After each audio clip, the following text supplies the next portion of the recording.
Good morning guys, so welcome back to my channel. Today we are here in Mansion Garden and we're going to check their breakfast buffet. Let's go.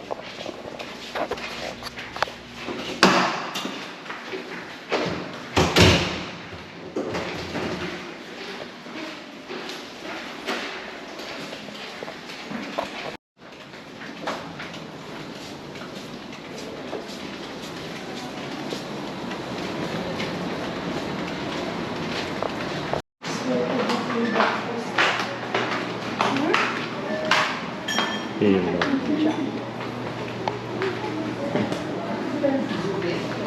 Ganda. Morning sunshine.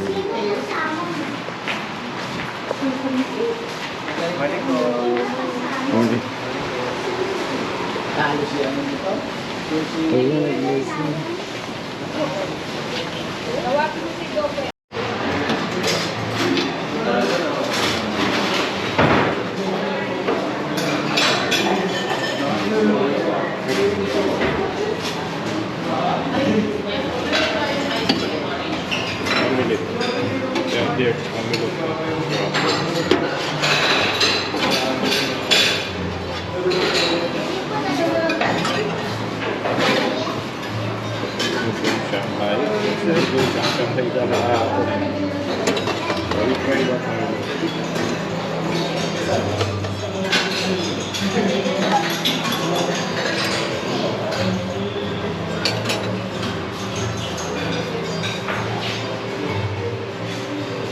Adobo.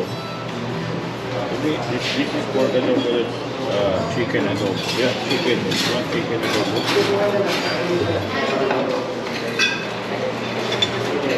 And then this is mushroom soup. And salad. And sauce.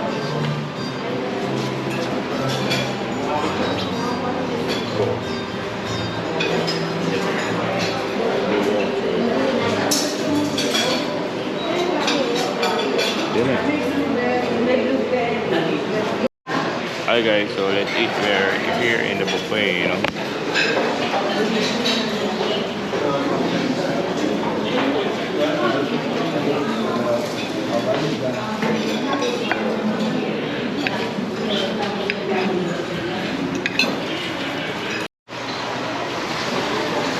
I wanna check in the gym there, gym. Check lang. This is the food. Pwede.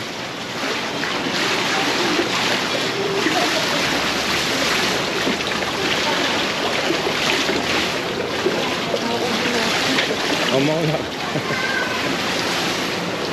So after namin yan o.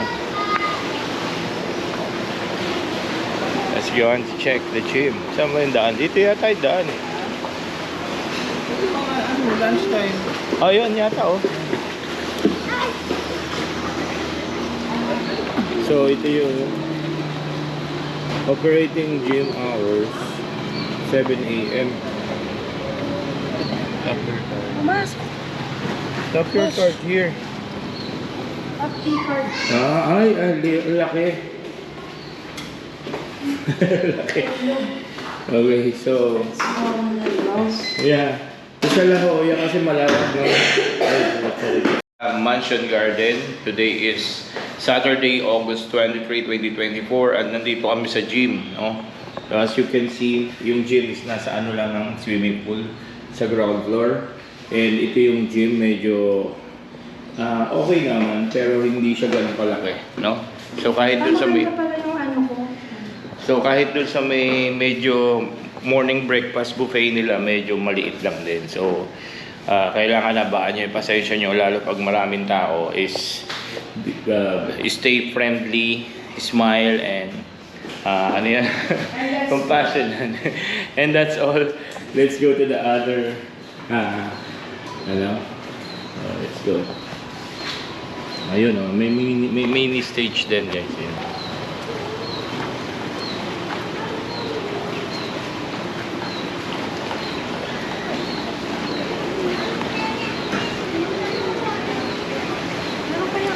Ayun. Yeah, meron yan. Oo, meron yan. Let's explore. Ay, iba yung amoy dito, no? Oh, parang kitchen. Parang I think, oh, merong ano doon. Function room. So, function room pala to. May ano, hindi yung amoy, no? May pusa doon, Stephanie. Stephanie dito. Mami dito, oh. Bukas. Baka madulas pa kayo dyan, eh. Lakad muna tayo doon, no? Doon tayo lumabas. Ayaw. 7-Eleven. So sa swimming pool, mayroon naman silang lifeguard. Kasi lalo pag may mga bata na may mga bata na walang ano, bumababa na lang bigla.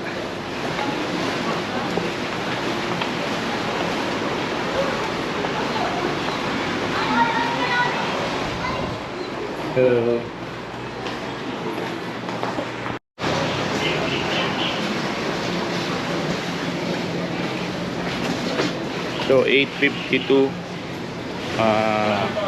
dito sa Garden Mansion. Ikot tayo. Actually meron ditong 7-Eleven, eh.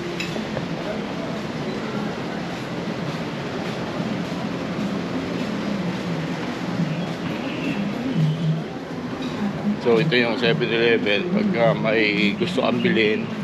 Hindi na siya 7-Eleven. Okay, so nag-a-update tayo. Uncle John's na siya, oh. So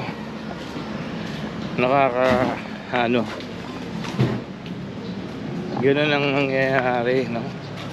So 2 years ago, ano siya, 2 years ago 7-Eleven yan.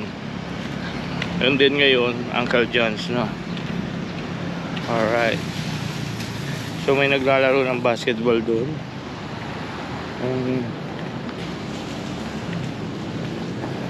Saka may mga nagbabike dito. Okay, so may nagbabike lipat.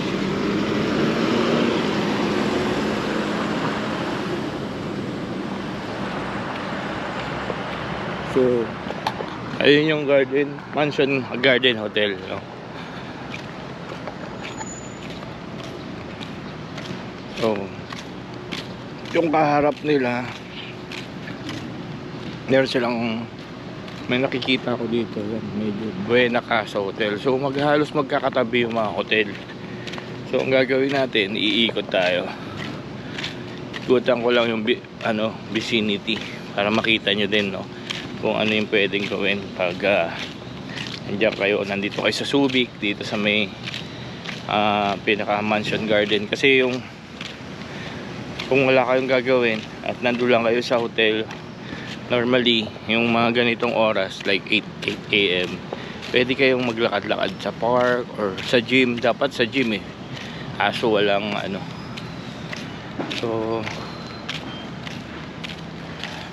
lalo pagkakain, lakad-lakad. Ito, meron ditong lakaran park.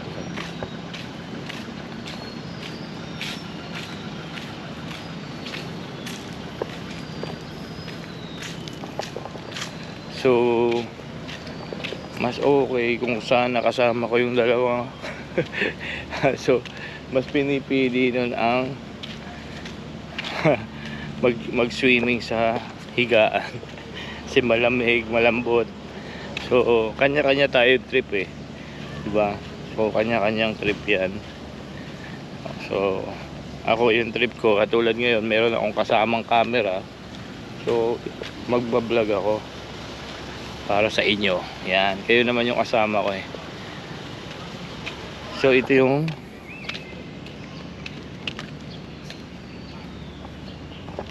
sinasabi kong park, no? So tamang-tama, hindi ganong mainit kasi 8 o'clock pa lang. Magna 9 na. So para makikita ko rin na last time nandito tayo, no? Napunta tayo dito. Ano to? I think tabi-tabi ko. I think fountain to siguro before, no? So ayan. Oop. So siguro fountain siya before. Medyo hindi ito maganda pag medyo basa, 'di ba?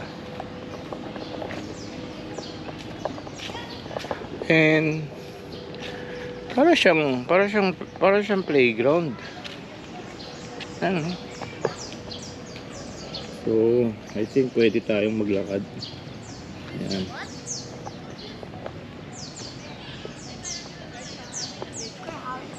And then, siguro sa mga hindi, actually matagal namin to nakikita. Nakikita ko na to matagal na. Marami dito dumadaan, no? So, sa mga hindi nakakaalam, ito, napakaluwag nito. Merong, minsan, yan, dyan sa may harap na yan, ituturo ko yun. Minsan, may mga nakadaong na barko yan. Malalaki. Minsan, barko ng China, barko ng US, o basta kahit saang barko, parang dumadaong sila dyan. Ayan o. So dito, pwede ka ditong maglaro ng badminton. Okay. Okay, may mga tindahan din, mga stores na nandito sa paligid, somewhere there. So ito talaga yung siguro pang-public places. So pag 9 o'clock or 8, ayan, pwede ka ditong mag-park ng sasakyan. Okay. Tapos tatawid tayo, may mga nagra-run. Pag dinire-diretso mo to, ito yung sabi kong papunta ng lighthouse. Tapos yung nakikita nyo, pupunta tayo doon, yung flag ng Pilipinas, no? So okay. Ayan. So para siya naumiming.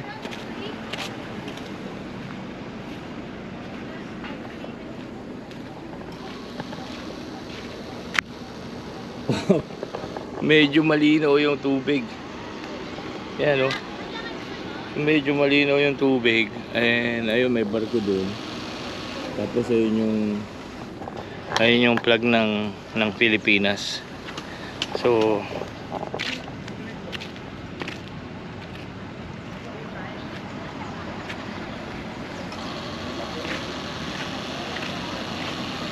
ang ginagawa ng iba, parang lang, pwedeng, wala mo, pwede mag-swimming, hindi naman siguro. So magpa-park ka dito. Ayan, oh.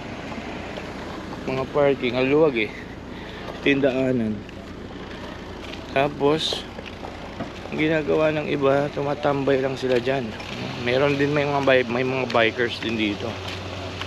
So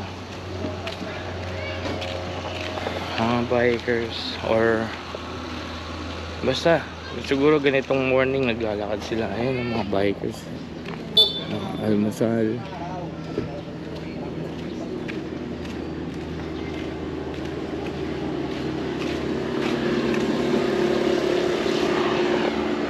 So ito, yun, pwede kang maglakad, umikot ka lang. So makikita mo na yung ang nakatatanaw nyo dito, guys. Ito dagat yan, okay? So I think it's connected sa West Philippine Sea. Correct me if I'm wrong. Yeah, West Philippine Sea. Kasi Subic to ang dagat na yan. Nung last na napunta kami sa La Jolla, sa may Bataan, medyo parang 1 hour pwede mo siyang diba? So doon papunta yung Mansion Garden, kung tayo babalik. Ito yung sinasabi kong masarap magbilad dito, kasi dito tayo, ito yung wow, you see?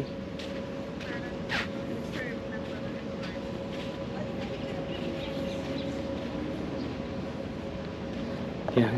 Ayan yung Subic Bay, nakalagay talaga dito, So, naaalala ko yata dati napupunta kami dito, hindi pa to ganito. Okay, ang nagdala sa akin dito, shout out kanila paring Binoy, paring Jerry, paring Joram, yan. So, Subic. Okay. Yan.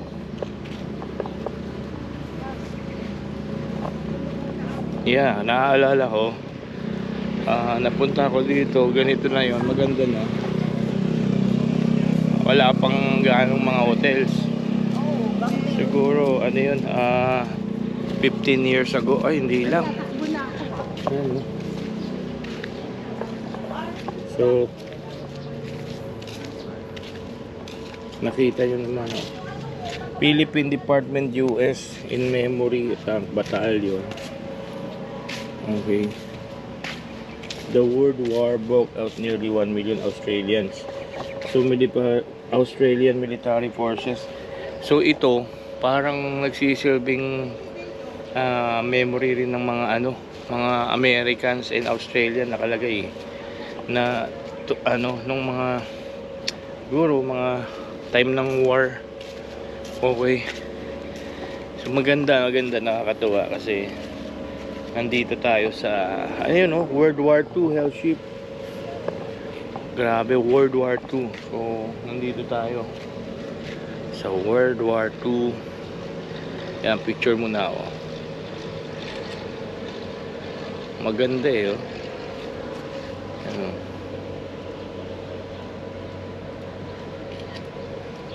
Di ba? So,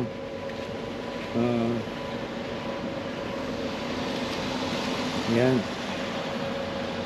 Lakad tayo ulit. So, hindi ko alam kung ano yun.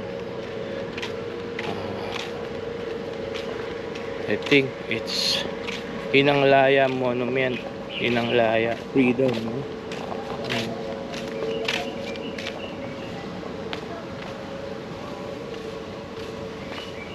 So,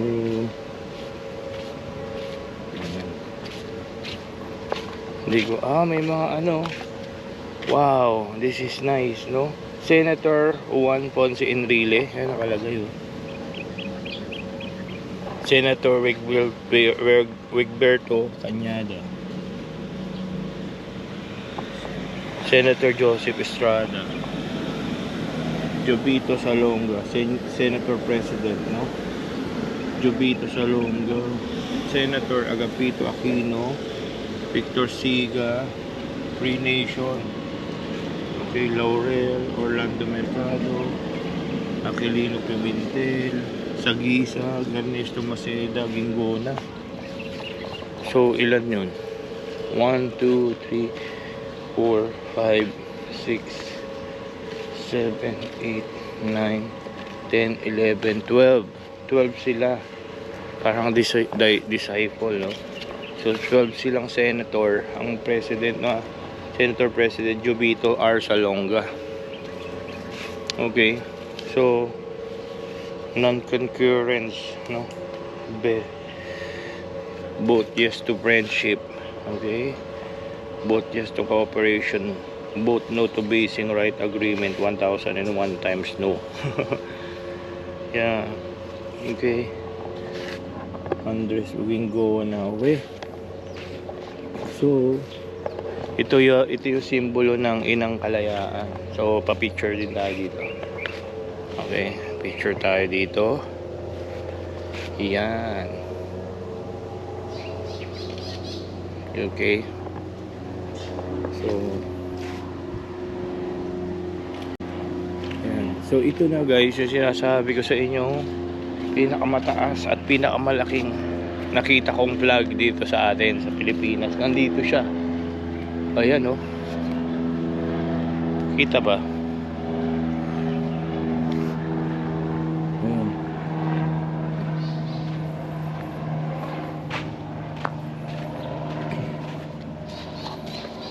So, nandito ako ngayon sa may pinakamataas na flag. Ayun.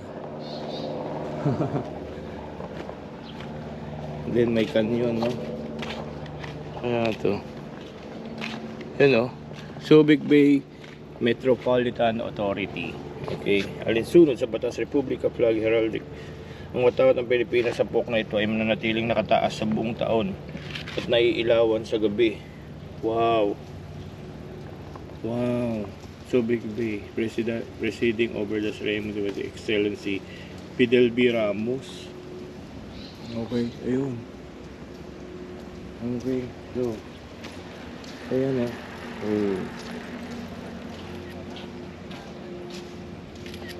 Grabe, ang ganda guys, ayun oh.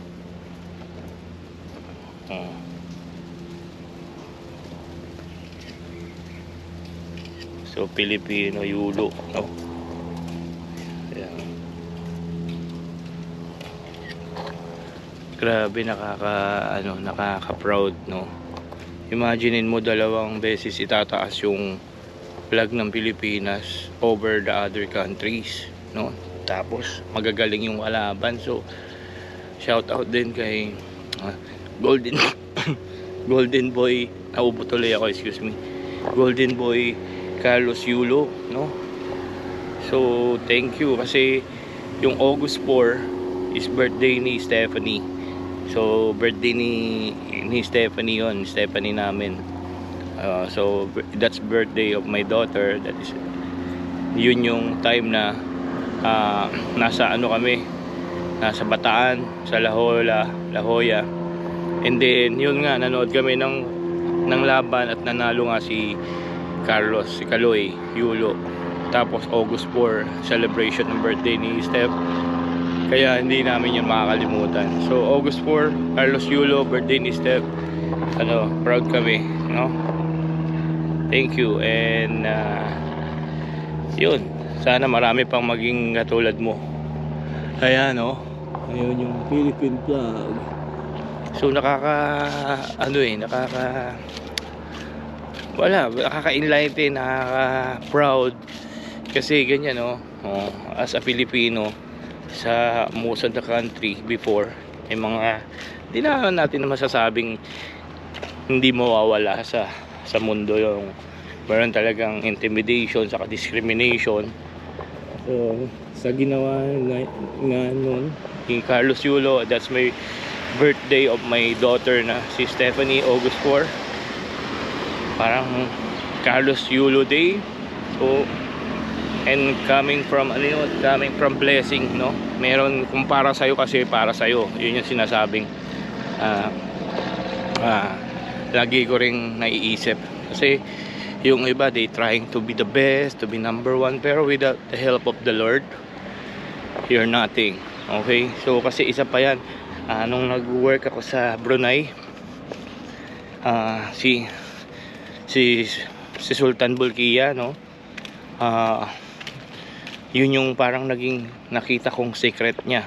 Kahit over na sikat siya, famous and power and then wealth, lahat na halos nasa kanya. Pero the moment na yung faith nila as a Muslim, nagpe-pray sila, I think, correct me if I'm wrong, 6 hours a day, every day, no? So consider it as a habit and discipline ng Bolkiah, ng Sultan Bolkiah. Wow, what's this? Hello. I think they're make no? Tingnan mo, nakakatawa. May nasalubong akong dalawang tawag doon, parang nagliligawan. So ito, naglalakad ako. Yun nga, back to Sultan Bolkiah, ganun ang ano niya is kahit anong ginagawa niya, naka-schedule yun eh. Every time nung time ako, kahit nasa restaurant kami, pag Muslim yung may-ari, basta hindi ko lang matandaan yung mga time, pero meron silang time, and then 6 or more times a day. Ano yun? May tutunog for prayer, sambal, parang sambayan or samba, kasi magpe-pray sila. And then yun, bibitawan mo yung lahat ng ginagawa mo, kahit lalo naman si Sultan, di ba? Siyempre as a president, marami siyang ginagawa. So hindi siya nag-i-excuse. Kasi alam niya second in command lang siya. So ganun ka ano yung faith, 'di ba? So may naririnig ako medyo ingay. I think may mga sa taas ko, o naririnig nyo rin, ayun, oh. Kasi nga medyo ano to, malapit sa kaya Subic, maraming eroplano dito and helicopter. So yun nga yung isang sa sinasabi ko again, let's back, go back. Okay, parang marami nagsara ngayon, guys. Yun ang medyo nakakalungkot, no? Marami nagsara. At marami naman, pag nagsara, maraming nagbubukas. Okay? So katulad yan, maraming nagtatrabaho dito sa harapan ng lakaran ko. So yun, alam ni Sultan Bulkiah na second in command lang siya. So yun yung discipline, faith pa din, no? So kailangan may ano ka, may dasal. Ayun yung sabi kong maingay rin, nagtatrabaho, nagbabareda. So yun, kung naririnig nyo yun, pasensya na. At siguro mas naririnig nyo naman ako. Okay, stop ko muna. So ganun ka ano dito, guys, walang ganong katao-tao. So ito, extremely expresso yung madadaanan natin. So 2 years ago nandito din kami, still okay, nag-ooperate pa din siya. So yung ibang mga nadaanan ko close na. So yan, extremely expresso, meaning talagang sa service and promise nare-reach nila, kasi hindi yan mag-stay kung kung wala nang tao, di ba? O wala nang nagtatrust. So sa service, I think kailangan yun nga, yung promise mo kailangan natutupad, kasi kung hindi na sila babalik. So good job, no? Extremely expresso. The Interpark Hotel. Okay, so pupunta tayo sa malapit sa Court Meridian. Yun yung ginagawa namin every time na nagpupunta kami dito sa Subic. Okay, so bago kami mag-check-in sa hotel, nag-church, kumadaan kami dito sa church na to. Mga Harley Davidson.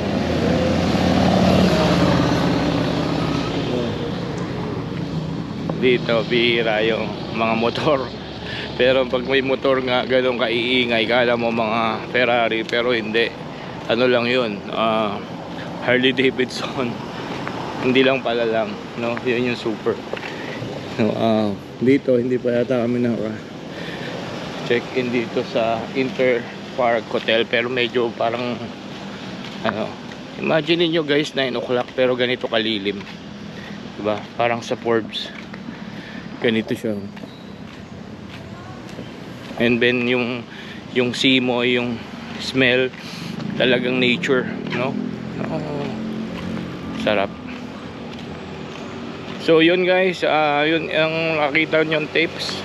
In-example ko sa inyo si Sultan Bulkiah. Kahit anong sikat ka, kahit anong galing mo, kahit anong ganda mo, or very famous ka, no? It's just a borrowed time. Kasi especially kung wala kang basbas. So yun nangyari kay Carlos Yulo. It's a blessing para sa kanya talaga yun. Nakatakda yun. Hindi pa man siya pinapanganak. Siguro dahil bigay ni Lord yun. Okay, so again, congrats. So dito tayo, mukhang may activities. Hindi ko lang alam kasi meron silang ginagawa, or parang nagpapalit sila ng So ayan yung San Roque. Okay, San Roque Church. So dito kami nagdarasal before mag-check-in, tapos after check-out, yun na. Ayan, San Roque Church. So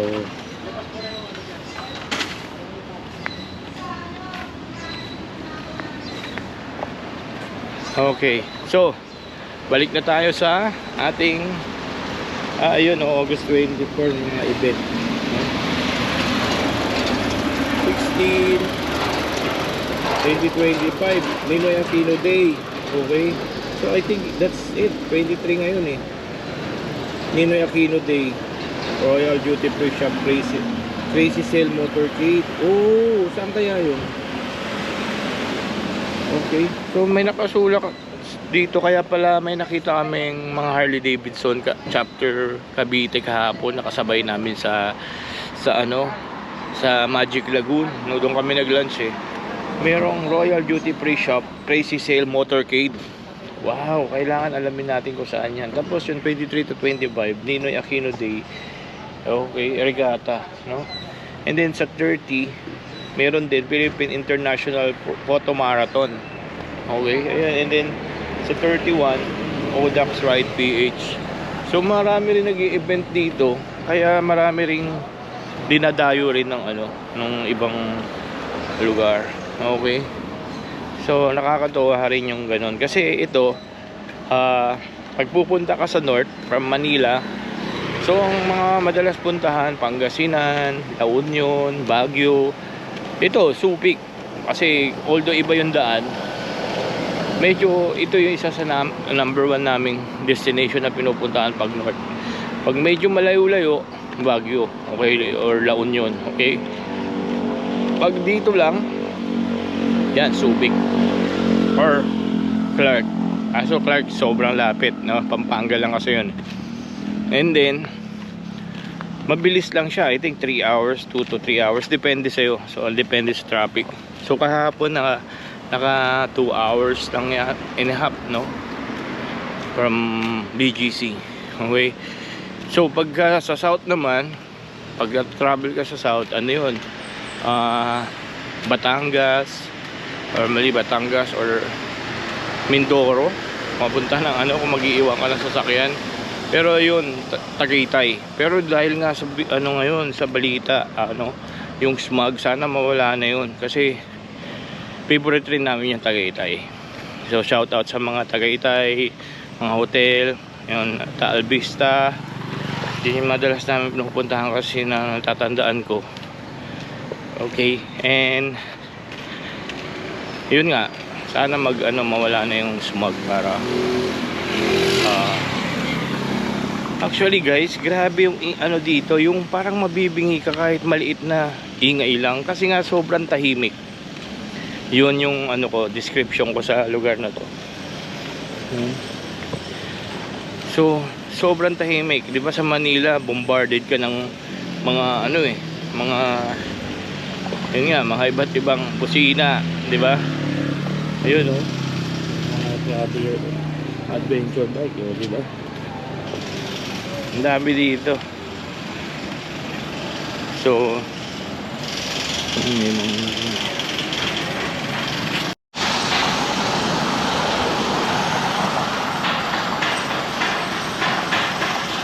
yun guys, medyo malapit na tayo sa Mansion Garden kung saan tayo nag-stay.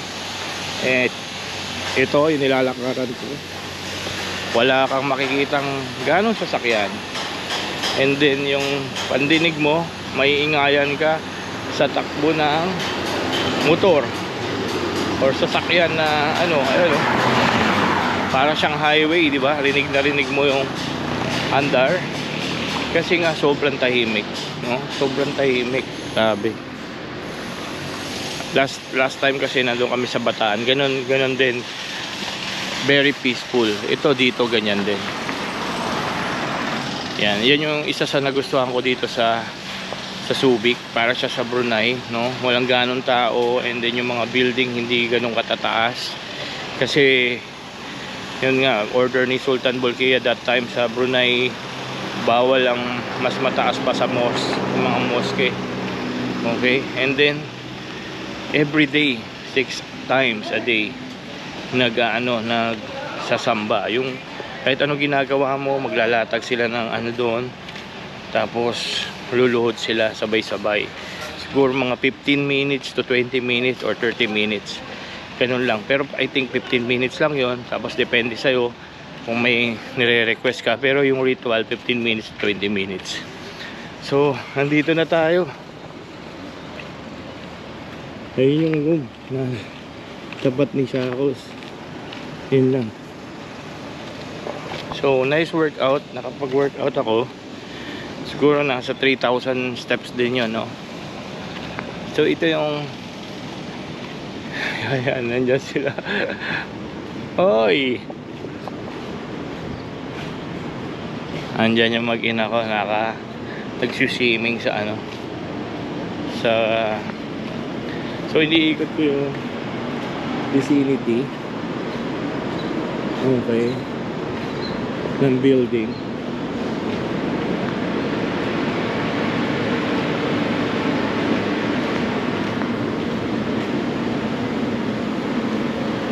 So dito, first, syempre, security. Yun ang una natin. So nakalock. Okay. So check natin sa rating. Kasi unang tinitingnan namin sa hotel is security.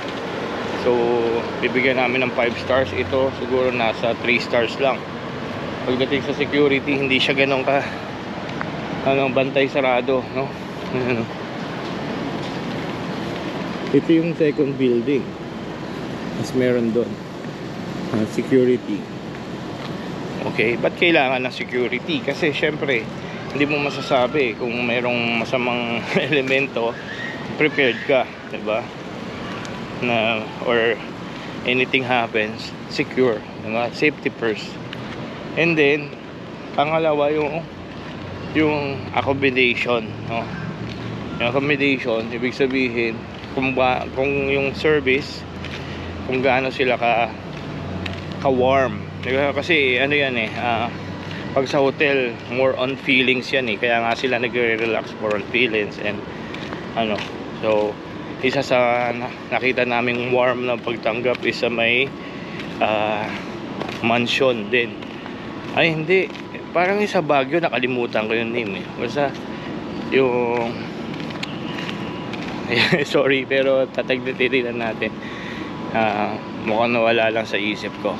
Basta yung sa Baguio, sa may Camp John Hay, yung doon, yung The Manor, yan, nakita ko na lang.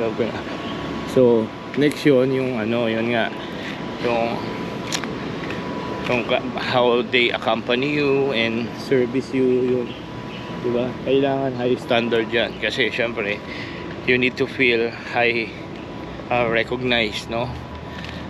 So yun yung mga nagiging natin, hinahanap natin minsan. Okay, nandito na tayo sa front, and then after that yung mga amenities nila, no? So kita nyo, itapat siya ng, siguro kaya hindi niya kailangan mag-security, tapat siya ng fire department and ambulance. Yan, tapat na tapat lang siya. Okay. So ito yung pinaka lobby. Okay. So yun yung sinasabi ko, may doon, may entrance. So ulitin ko So security first. Tas yung yung feelings ng company, okay, yung service sa loob. Number 3, yung amenities. Okay, so pag sinabing amenities, at chine-check namin normally yung swimming pool, yung gym, ano pa ba. So amenities, yung pool, syempre yung rooms. Okay, yung rooms kasi part ng amenities yan, kasi yun yung binabayaran mo. And then yung parking, yan. So yung 4 na yon, parking, yung gym, swimming pool, saka yung room, no? So yun. So dito nakita nyo yung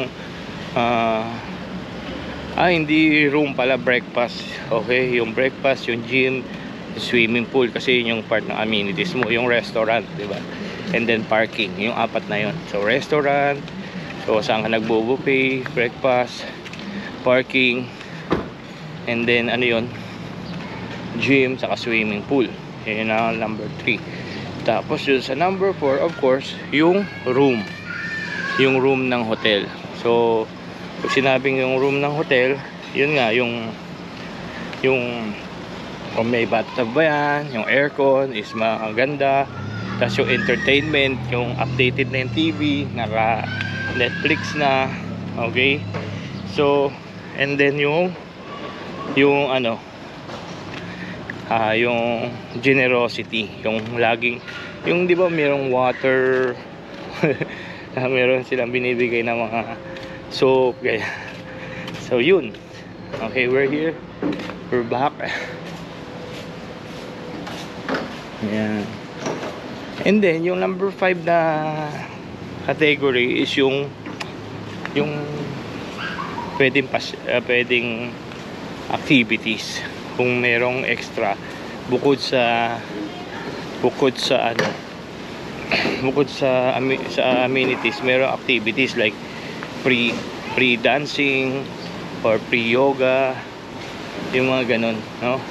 Yung basta may kasama sa nakapackage sa ano nila, sa mga deal. Alright, so kasi minsan may ganun katulad nung napunta kami sa Dubai, merong mga ganung ano, dinner, magsasayaw yung mga bata for free. And then and yung Ha? Hindi siya. so merong free dancing for the kids, and then meron din free swimming lesson or diving like in Boracay. Yun, kailangan meron silang ganun para more market, no? So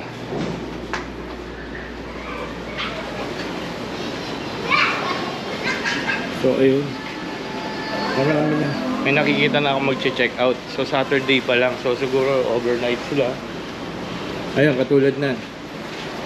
Sa Taal Vista sa gabi, merong band. So sa may ano, yun, yung mga ganun, yung mga activities.